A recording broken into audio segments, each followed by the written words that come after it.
Bonjour les grands trésors.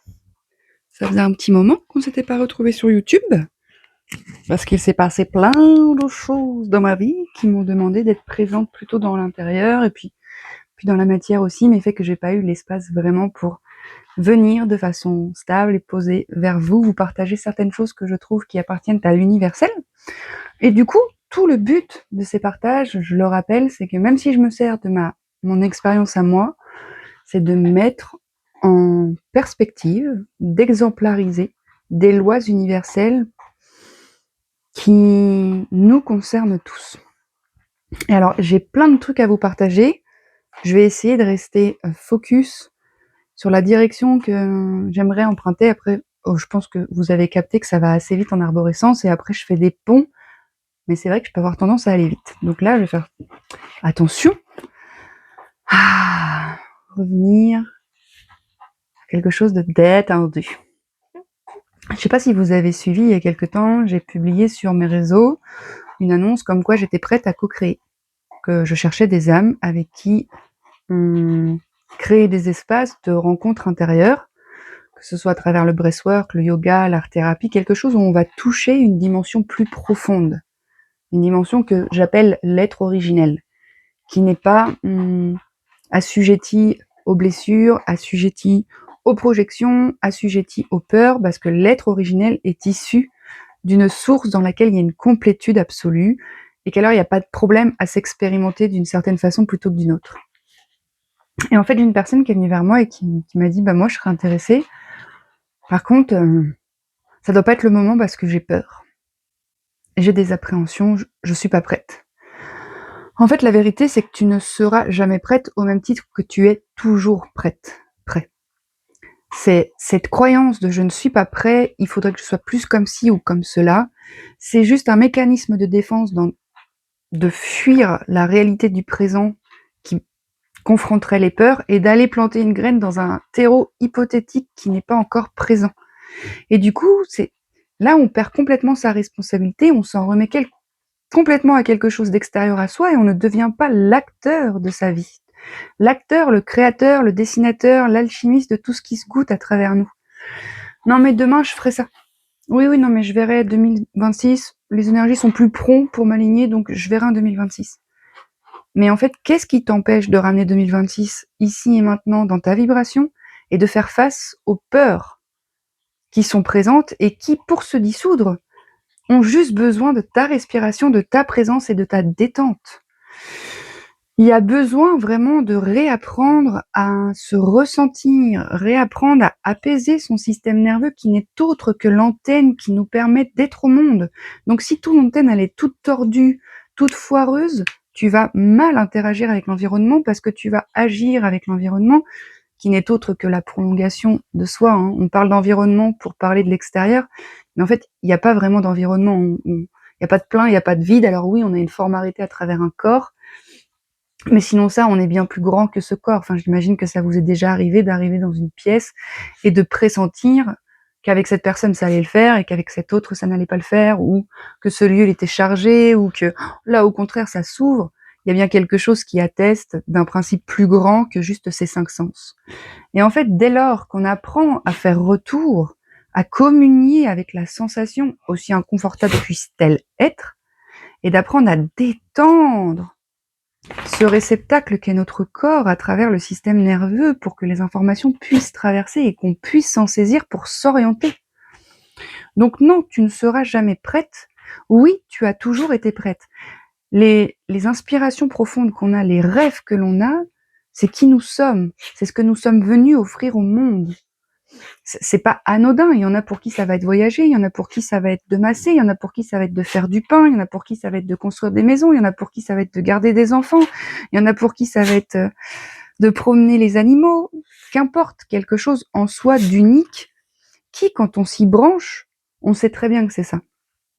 On ne sait pas comment le densifier, on ne sait pas comment le vivre, parce qu'entre notre inspiration profonde, qui est vraiment la signature vibratoire de notre âme, qui est venue s'offrir au monde à travers une unicité, et entre ça et les actions qu'on met en place, il y a tout un ramassis de croyances limitantes et d'énergie cristallisée qui alimentent ces croyances et ces émotions qui sont dans le corps, qui ne sont pas extraites et qui font qu'on perçoit la réalité à travers ces énergies cristallisées. Vous voyez, c'est comme si vraiment, au cinéma, tu as la projection d'un film et tu as une lumière qui, à travers une pellicule d'image, va diffuser sur l'écran ce qui est imprimé dans l'image. Mais avant l'image, il y a la lumière. Et en fait, ces perceptions très limitantes, très limitées, ne sont que la conséquence directe d'une éducation où il a manqué d'amour et de conscience. Et en ce sens, il n'y a aucun jugement, il n'y a aucun problème. Je veux dire, c'était la conscience du moment, c'était l'intelligence du moment. Et aujourd'hui, avec les informations nouvelles qui se dévoilent en certains d'entre nous et les partages qui sont en cours, il y a une réactualisation possible d'une réalité beaucoup plus substantielle, originelle, dans laquelle il y a une complétude. Et en fait, il y a pas de secret. Si tu ne te mets pas en mouvement dans la vibration de ton rêve et que tu marches pas le chemin par là-bas, tu ne vas pas pouvoir le densifier. Mais ça se densifie avant tout à l'intérieur, en soi, à travers cette confiance de « c'est par là que je vais, c'est par là que je vibre ». Et bien évidemment que la vie, à travers toi, va dévoiler tout ce qui entrave en toi, ces peurs, ces énergies de figement. Mais ça, c'est la résultante d'un système nerveux qui est en PLS, en fait. Le système nerveux, c'est le cerveau, la moelle épinière, et puis après, ça, c'est le système nerveux autonome, et puis tu as le système nerveux périphérique, à travers les nerfs, et toutes les informations circulent dans les muscles, dans les organes, dans les tissus, et en fait, tout part de ce système nerveux. Et si dans ton système nerveux, c'est complètement tordu, encore une fois, moi j'aime beaucoup cette image de tuyau d'arrosage qui est tordu, et quand on ouvre l'eau, on comprend pas que ça sort pas. Mais parce qu'il y a des nœuds. Et les nœuds ne vont pas se dissoudre par une volonté égotique de « je les dissous ». C'est dans une dimension subtile intérieure, un monde intérieur, où la forme ne compte plus, où la forme n'existe plus. On se sert de la forme pour se rencontrer dans nos angles morts. La vie, à travers la forme, à travers ce qu'on densifie, nous propose des rencontres avec nos limitations. Une fois qu'on a une peur identifiée, il faut rester concentré dans la trajectoire et continuer de cheminer dans cette direction. Mais pour ce faire, il va falloir cultiver une présence à soi, une hygiène de vie qui fait que le système nerveux se détend. Et le système nerveux ne se détend pas simplement parce que le matin, tu te réveilles et tu dis « Allez, je détends mon système nerveux ». Puis 3 minutes après, tu es en train de boire un café, 4 minutes après, tu es en train de fumer une clope, 5 minutes après, tu es en train de monter dans ta voiture pour aller au boulot. Non, il faut arrêter l'espace, le temps, qui n'est absolument pas linéaire, mais qui est de haut en bas, qui est partout tout le temps, et se concentrer dans un espace intérieur pour goûter la vibration originelle. Enfin, ça me paraît... J'essaie de trouver d'autres analogies pour simplifier le truc, mais la vie, à travers nous, à travers cette âme, qui fait le pont entre la source et l'humain, informe de ce qui fait joie en nous. Après, si quand ça se dévoile à l'intérieur de soi, c'est déjà full of shit à l'intérieur, c'est déjà tout rempli de peur, de croyances, il n'y a même pas l'espace de retrouver son originalité. Vous voyez, c'est comme si vous arriviez dans votre maison, qui est l'analogie de votre être originel, et que dans votre enfance, dans la pièce de l'affirmation du soi, papa, maman avaient déversé leur grosse merde, l'éducation avait repeint les murs, et du coup, on n'a plus accès à l'originalité. Mais l'originalité, pour autant, n'a jamais cessé d'être là. Si tu détapisses toute cette merde, tu retrouves ta vibration originelle, tu retrouves ta joie substantielle, tu retrouves ta plénitude, tu retrouves une conscience non divisée qui a envie de se mettre au service, qui a envie d'œuvrer pour l'avènement de cette universalité, parce que le désir le plus profond de tout à chacun, c'est de vivre dans un monde en paix. Et dans un monde en paix, il n'y a pas de séparation, il n'y a pas « oui, toi t'es trop nul, ouais, lui il est mieux, il a fait ci, ouais, regarde, lui il fait ça, moi j'y arriverai jamais ». Non, chacun son rythme sur ce chemin.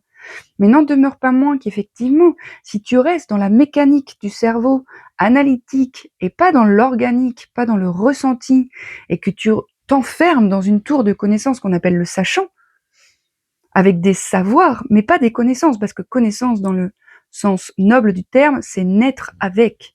Mais avec quoi, sinon, ce qui nous anime à l'intérieur? Et effectivement, on est beaucoup à être extériorisés, parce que nous n'avons pas reçu l'éducation tout simplement pour se brancher sur notre source, parce que tout simplement, au contact même de qui nous étions, nous avons été rejetés, humiliés, abandonnés. Donc forcément, on s'humilie soi-même, on s'abandonne soi-même et on se rejette soi-même, parce que le système nerveux, s'il est venu au monde dans un environnement familial où c'est quand je me rejette que je suis aimé, et ben forcément, lui, il n'a pas la conscience. C'est un outil de la conscience, mais il n'y a pas la conscience dans le cerveau. Vraiment, c'est quelque chose de bien plus vaste, la conscience, et le cerveau est un outil. Et donc, à cet âge-là de construction, de connexion neuronale, si effectivement j'expérimente le rejet au contact de mon authenticité, vu que je suis un être complètement dépendant de mon environnement, à l'âge que j'ai quand je suis enfant, bah, je vais mettre en place des stratagèmes de défense pour continuer à être en lien, parce que j'ai besoin du lien pour exister. Donc si dans ce lien, quand je suis moi, je suis rejetée, je vais trouver un stratagème. Si quand je pleure, je me prends une claque, la prochaine fois que j'ai l'élan de pleurer qui est là, je vais moi-même venir le contraindre. Je vais moi-même venir le rejeter. Et en fait, tout ça, ça s'imprime dans le système nerveux. Tout ça, ça cristallise quelque part. Et après, en fait, ça me fait mettre des lunettes où je perçois le monde comme étant un espace sécure quand je me rejette. Mais arrive un moment où le rejet de soi est beaucoup plus dévastateur que ce qui l'a permis de survivre jusqu'à présent. Il y a un point de bascule qui s'opère quand la souffrance est tellement conséquente que finalement on ne peut pas faire autre chose que de s'arrêter et la vie peut enfin circuler autrement, dans le repos, dans l'arrêt, dans la dépression, le burn-out. La dépression, ce n'est que la résultante de trop de moments sous pression. Et en fait, il n'y a pas de secret. Si dans ton quotidien, tu n'as pas des rendez-vous pour ton système nerveux, que ce soit à travers la méditation, à travers la nature, à travers le lien authentique, à travers la douceur, à travers le non-jugement, à travers l'amour qu'on t'offre et que tu t'offres à travers les aliments que tu mets dans ton corps, à travers le rythme de vie que tu as, tout ça, en fait, c'est de ta responsabilité de resublimer ton essence originelle et de lui permettre de se goûter dans une dimension organique qui n'est pas mécanique. Par contre, la mécanique se met au service de cet élan organique pour densifier dans la forme, pour passer à l'action. Enfin, je veux dire, c'est complètement délirant de voir qu'il y a des personnes qui ne veulent plus de mental, qui ne veulent plus d'ego. Mais en fait, l'ego, c'est ce qui permet d'être au monde. C'est juste, où est-ce qu'il est? Est-ce qu'il est sur le siège de la souveraineté intérieure? Ou est-ce qu'il est à la table, au service, et qui se soumet, et qui se rend disponible pour suivre ce qui est. C'est vraiment un outil merveilleux, hein. Je veux dire, moi, si j'ai pas de mental, je peux pas prendre mon téléphone, appuyer, faire une vidéo. Si j'ai pas de mental, je peux pas m'organiser dans la matière pour proposer des espaces de rencontres en interne. Si j'ai pas de personnalité et de mental, je ne peux pas appeler les gens que j'aime, leur dire que j'aime, que je les aime. Donc c'est vraiment loufoque de penser que c'est un problème. Ce n'est pas un problème. Le problème résulte dans l'absence à soi et dans la fuite en avant ou dans la fuite en arrière, qui fait qu'en fait on n'est jamais ici à faire face à cette merde en interne et à travers la lumière de notre conscience qui est un principe universel et on a tous cette conscience on fait tous partie de la conscience et la présence, le retour au corps, le retour à la détente va permettre à la conscience de nous traverser de façon unifiée et d'offrir au monde ces ponts qui restaurent, qui réharmonisent, qui permet que l'amour recircule, parce qu'il n'y a aucune volonté égotique dans ce champ de conscience universelle. Il n'y a pas de Céline Joselon qui a des idées de génie. Il y a une Céline Joselon qui se rend disponible, qui se fait traverser par des élans et qui se met au service. Et dans ces espaces que j'observe, où j'accompagne, ben, je me mets au service, vous voyez, c'est comme j'essaie vraiment de trouver des analogies où on peut tous comprendre ce que je dis. Vous voyez cette source universelle de laquelle nous sommes tous issus, c'est un soleil, et nous sommes chacun un rayon du soleil. Sauf que si j'ai mis des lunettes de soleil parce que je pensais que c'était dangereux ou que ça brûlait, je ne suis plus au contact même de la vibration originelle de la source, puisque j'ai mis dans la forme et dans le monde subtil et dans mon système nerveux une barrière à cette originalité. Et du coup, il n'y a pas de demain. Il n'y a pas de demain. Il y a qu'est-ce que aujourd'hui je ressens quand je me branche dans ce qui est là, c'est de la peur. La peur de ne pas y arriver, la peur d'être rejeté, la peur. Mais si tu ne passes pas à l'action à travers l'expérience directe, tu ne peux pas réinformer ton cerveau. Tu peux lire autant de livres que tu veux sur le goût du chocolat. Si tu ne goûtes pas le chocolat, ton cerveau ne peut pas comprendre ce qu'est l'essence du chocolat. Il peut se la deviner, il peut s'en faire une idée, il paraît que c'est doux, il paraît que c'est chaleureux, il paraît que... Mais si tu ne le goûtes pas, tu ne peux pas ressentir. Si tu n'as jamais vu la neige, je peux te dire c'est froid, ça gèle la peau, mais il n'y a rien de plus organiquement réunifiant à travers l'expérience de je touche la neige. Qu'est-ce que je ressens quand je touche la neige? C'est ça la neige. Qu'est-ce que ça me fait être, la neige? Qu'est-ce que ça me fait goûter? Et en fait, effectivement, dans ce canal très obstrué, alors il y a des gros nettoyages en cours les dernières années, puisque la conscience semble vouloir prendre davantage de place sur l'inconscient, et alors il nous faut, nous, accepter les retournements qu'elle nous propose. Et moi, je vous parlais, je suis arrivée ici, dans ma perception de ma personnalité, Céline Joselon avait prévu de s'arrêter ici, de se sédentariser, de faire l'expérience dans la forme de quelque chose de périn, et en fait, la vie m'a dit, ce n'est pas ici, ce n'est pas dans ce logement.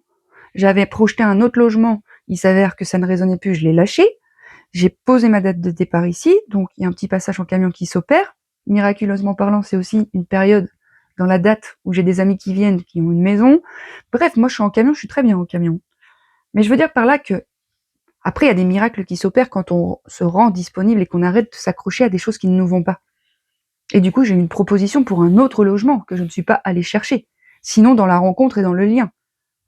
Et je vois beaucoup de sachants qui s'enferment dans des espaces de spiritualité où on est tous sur la même fréquence et on vit tous la même chose et qui créent davantage de séparation parce que regarde lui, il a fait ci, lui, il a fait ça, mais non, mais n'importe quoi, elle vit en camion, oh mais lui, regarde, il change de... Et c'est dans le jugement extrême. Et moi, j'ai côtoyé ces sphères-là et j'ai vu des sachants complètement coupés de leur cœur. C'était la merde. En fait, comment tu peux transmettre ce que tu transmets dans des espaces prévus de transmission et dans ta réalité incarner peanuts. Il y a un gros décalage en fait. Et c'est pas un problème, hein, c'est la résultante de blessures qui se goûtent comme ça pour l'instant et d'une inconscience qui est encore plus à l'œuvre et plus puissante que la reddition à cette conscience. Et j'ai écrit un texte là, dernièrement là, sur la reddition, c'est accepter de se dissoudre. Je ne suis pas timide. Par contre, j'ai expérimenté le rejet qui m'a fait goûter à la peur parce que je suis séparée de la source quand on me rejette. Et du coup, j'ai moi-même cristallisé l'expression authentique de mon être et j'ai plutôt dit des choses qu'on avait envie que je dise. Et quand on avait envie que je me taise, je me taisais. Et en fait, j'ai cultivé ça, c'est devenu une habitude, c'est devenu une connexion neuronale automatique. T'as appris à conduire. Maintenant, quand tu conduis, c'est automatique. Quand t'as appris à te détruire, ça reste aussi automatique. Et le truc, c'est observer ça et accepter que ça fait partie complètement du chemin.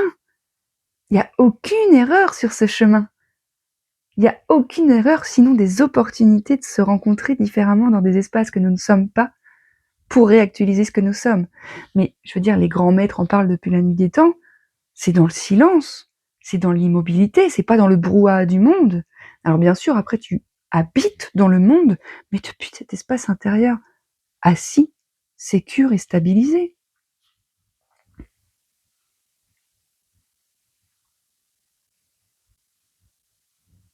Mais tu as la responsabilité dans ton quotidien, dans le ici et maintenant qu'on appelle le présent, de te faire ce cadeau, de t'arrêter et de t'éprouver. Et en plus, quand tu es dans cette volonté-là du cœur, il y a sur ton chemin des artisans de lumière qui apparaissent dans ton champ comme par miracle. Des thérapeutes, des médecines, des animaux, des personnes. des perceptions différentes incarnées par d'autres personnes qui te proposent autre chose. Mais en fait, on est tellement pris en charge tout le temps qu'à un moment donné, il va falloir accepter de se regarder vraiment avec toute humilité. Que suis-je en train de fuir quand je projette sur demain?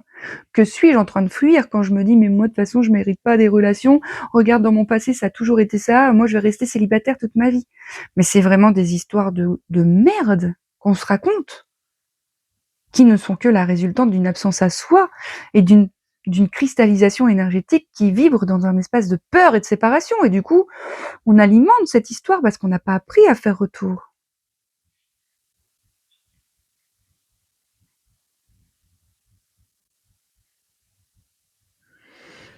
Il y a une réalité universelle de laquelle tu n'es pas séparé, qui te concerne aussi. Tu es une émanation directe de la source, densifiée à travers le corps que tu as. Tu as accumulé des mémoires dans ton expérience qui fait que tant que ces mémoires ne sont pas libérées, ça tourne en boucle autour. Et tu as l'impression d'être complètement déconnecté du vivant, de regarder ta vie passer et de pas en être acteur. Parce que c'est exactement ce qui se passe. Tu es sous l'emprise de quelque chose qui te conditionne. Et le déconditionnement, c'est tous les jours qu'il faut aller alimenter cet espace en soi pour le muscler. Si tu me dis que tu veux des muscles et tu me dis je vais à la salle une fois par mois, je vais te dire ben mince, il y a une incohérence. C'est pas ça, enfin ça ne peut pas fonctionner comme ça. Si tu me dis que tu veux la paix intérieure, mais que ton discours c'est toujours je suis une merde, j'y arriverai pas, puis regarde lui il y arrive et moi pas, bah c'est pareil en fait. Tu n'es pas en train de te faire goûter la paix. La paix commencerait par reconnaître que ce discours te dessert et de faire le choix conscient de cesser de l'alimenter. Et puis d'aller investir les espaces qui proposent ce détachement. Moi, je vois bien la séance de breathwork et puis c'est vraiment pas un espace où moi j'ai la solution pour l'autre. Mais même dans les accompagnements individuels, on me demande mais tu ferais quoi à ma place? Mais man, je ne suis pas à ta place. Et il y a personne d'autre que toi qui est à ta place. Par contre, je peux t'accompagner dans le sentir, dans le décalage, dans le sentir, pour que tu viennes goûter ce qui entrave par toi-même et que tu t'autonomises. Mais je comprends qu'au début, c'est là compliqué parce qu'il y a des gardiens qui protègent, mais qui créent davantage de séparation. Et puis vient un moment où la vie à travers soi se goûte autrement et pousse, et pousse, et pousse. Et en fait, il y a un effondrement que tu peux observer dans ta réalité parce qu'en fait, tout ce que tu pensais être, la vie te le dégomme. Mais pour accompagner ce mouvement, il faut prendre soin de ce système nerveux qui est le réceptacle de cette vie. Le système nerveux, c'est comme des lunettes à travers lesquelles tu regardes. Donc s'il y a de la merde, de la peur, du rejet, du rouge, du rose, n'importe quoi, tu vois l'expérience, tu vois la forme teintée de cette merde, ce rejet, cette peur, cette rose, ce rouge, Si tu apprends à nettoyer tes lunettes, si tu apprends à cultiver ta présence à l'intérieur de toi, mais tout va être dévoilé, à toi pour toi et en toi. Tu vas reprendre ton pouvoir intérieur et tu vas pouvoir être au monde souverain. Ne plus espérer de qui que ce soit qui vienne te sauver. Aucune plante te sauvera, aucun amoureux te sauvera, aucune amoureuse te sauvera, aucun parent ne te sauvera, aucun autre que toi ne te sauvera. Tu trouveras par contre sur ce chemin une tribu, une famille qui pourront t'apporter des espaces d'amour qui te permettront de te rencontrer. Mais voyez, la proposition hier du logement, je ne suis pas allée la chercher. J'ai fait de l'espace. Alors, je suis allée la chercher dans le lien à l'autre. Moi, c'est facile pour moi d'être en lien. Mais parce que c'est mon essence originelle comme à tout le monde, d'être en lien. Sauf qu'on a tellement été blessés au contact de ce lien qu'il y en a beaucoup qui disent non, mais moi, je suis bien toute seule. Non, mais moi, tu sais, quand il y a trop de monde, c'est parce que tu es en insécurité avec les autres. Parce qu'en toi vibre autour de l'autre l'insécurité que tu as expérimentée dans l'enfance qui se réactualise et qui se sert de l'énergie de vie comme nourriture et qui grossit, grossit, grossit tellement qu'à un moment donné, c'est toute cette réalité-là qui est dans tes cellules et qui vibre une certaine fréquence.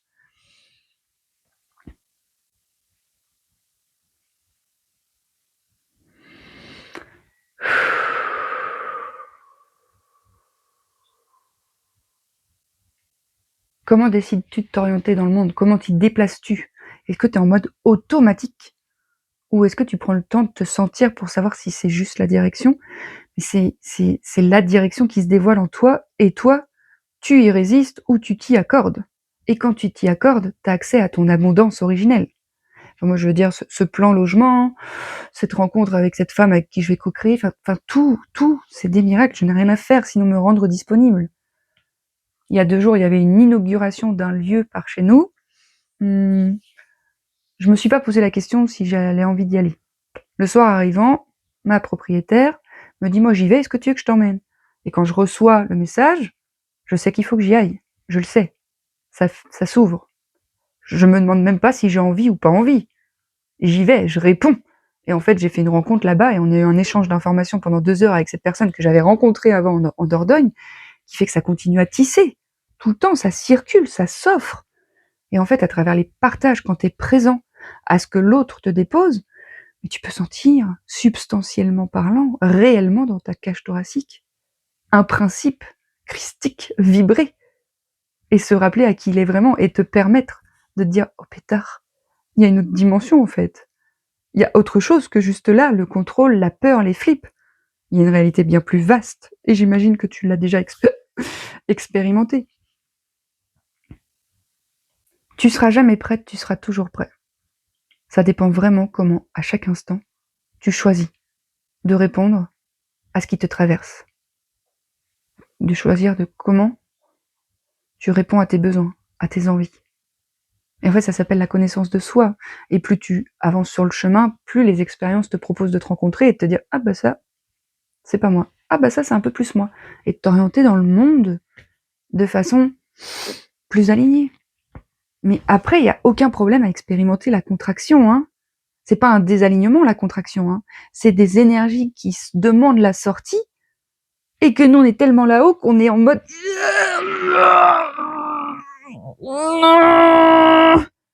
et t'es en contraction jusqu'à un moment qui... Une reddition intérieure qui fait que... Ça y est, expansion. Jusqu'à la prochaine contraction. C'est des mouvements inhérents au vivant. Ceux qui espèrent vivre une vie lisse, dénuée de contraction, mais... Non, mais par contre, ces contractions te rendent à toi-même. Et quand t'es présent consciemment au cœur de ces contractions, il y a le principe divin dont nous sommes tous issus, qui fait ce qu'il a à faire que toi, avec ton personnage, tu ne pourrais jamais faire. Ton personnage se met au service. Hein, t'es un être humain, tu n'es pas qu'un humain, un prénom, une histoire. Hein. T'as une dimension énergétique et spirituelle bien plus grande que cette petite boîte dans laquelle on nous a fait croire qu'il fallait être. C'est ce film, le Truman Show. Ah, je confonds. Ou c'est Jimmy Carrey qui est dans tout un village où en fait, il s'aperçoit au fur et à mesure du film qu'il y a des incohérences. Et en fait, il ne le sait pas, mais il est filmé à son insu et ça passe à la télé. Et c'est sa vie entière. Jusqu'à un moment où il décide de partir, il prend le bateau, et en fait, à un moment, il tape sur un décor. Putain, c'est pas la mer, c'est pas l'infini, en fait. Il était dans une conception illusoire d'une réalité complètement dénuée de cette connexion au vivant. Mais c'est ça qui est intéressant, c'est que la connexion au vivant est bien plus grande et trouve le chemin à travers toi. Mais la souffrance que tu expérimentes sera proportionnelle à la résistance que tu opères face à ce mouvement en toi. Moi, quand j'ai lâché ici, quand j'ai dit à ma proprio je m'en vais, il y a mon système nerveux qui s'est détendu et qui a pu se régénérer au contact de la justesse divine en moi qui me demandait de faire ça. Et la suite va se dessiner, et se dessine déjà. Et moi, je sais déjà où je m'en vais. Et je sais déjà, non pas quelle forme ça va prendre, même si j'en ai les prémices, mais je suis en train de densifier vraiment ces journées qui vont s'appeler voyage en terre intérieure, en fait, pour proposer aux gens l'expérience directe. Parce que bordel de merde, on pourrait en parler pendant 10 ans, mais si on ne s'éprouve pas dans ces espaces-là, ça reste un concept encore. Ça reste quelque chose de ne pas densifié, de ne pas substantiel. Donc voilà. Et crois pas que la présence d'appréhension est relative à une immaturité. L'appréhension n'est absolument pas un problème. Par contre, est-ce que cette appréhension, tu lui laisses le volant et du coup elle met le frein à main en mode j'y vais pas? Ou est-ce que tu la regardes et tu dis bah oui, c'est normal. C'est normal, c'est la première, et puis Même la 100e fois que tu animeras un truc, tu ressentiras cette appréhension, c'est complètement humain. C'est humain. Et l'être peut prendre en charge cette humanité. Et on peut devenir des êtres humains. Donc voilà, de penser qu'il y a un moment où il y aura plus d'appréhension, plus de contraction, c'est encore une fois être dans une sphère mentale qui ne se goûte pas dans le sentir, dans l'ici et maintenant, qui n'est pas dans la détente et qui est plutôt là-dedans, là. On adore s'agiter là-dedans, on adore. Lucchini disait c'est de la branlette intellectuelle. Mais c'est exactement ça, et puis on se croit intéressant et sachant et important, sachant que la société a associé la performance et le savoir à quelque chose de bien. Mais nous ne sommes pas cette société est en train de s'effondrer et autre chose est en train d'émerger. Et il faut accompagner ce mouvement pour faire émerger une réalité bien plus juste pour toi avant tout, et puis pour tout le monde, parce que moi j'ai besoin de toi, toi t'as besoin de moi, dans notre essence originelle. Pas comme je voudrais que tu sois, pas comme tu voudrais que je sois, mais dans ma vibration originelle. Même les journées que je vais proposer, ça va pas plaire à tout le monde. Même les personnes qui vont venir vont expérimenter des fois, c'est pourri ton truc, ça n'a pas marché. Mais est-ce que tu viens là pour trouver une solution miracle ou est-ce que tu viens là pour t'éprouver et te ressentir? Parce que moi, je propose pas des solutions toutes faites où boum boum boum, ça va changer ta vie. Tu vas gagner en clarté et après, c'est à toi de changer ta vie. Ce n'est personne d'autre que toi qui doit poser les actions en cohérence avec cette nouvelle vision intérieure qui s'est dévoilée à travers des expériences comme le breathwork. Mais c'est magnifique comme outil, ça. C'est un karcher dans les canalisations qui permet d'extraire de nos cellules toute cette merde.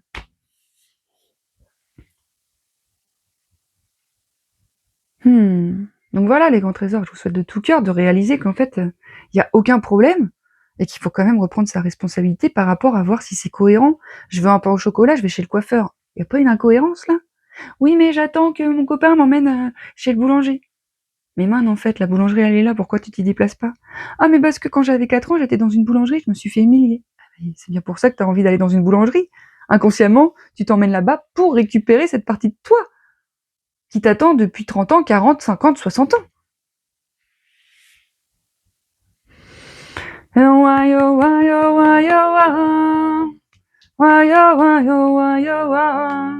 Allez, les grands trésors, je vous souhaite une excellente respiration ici et maintenant, pas demain, pas hier, pas dans 5 minutes. Ici et maintenant, est-ce que tu es en capacité de fermer les yeux,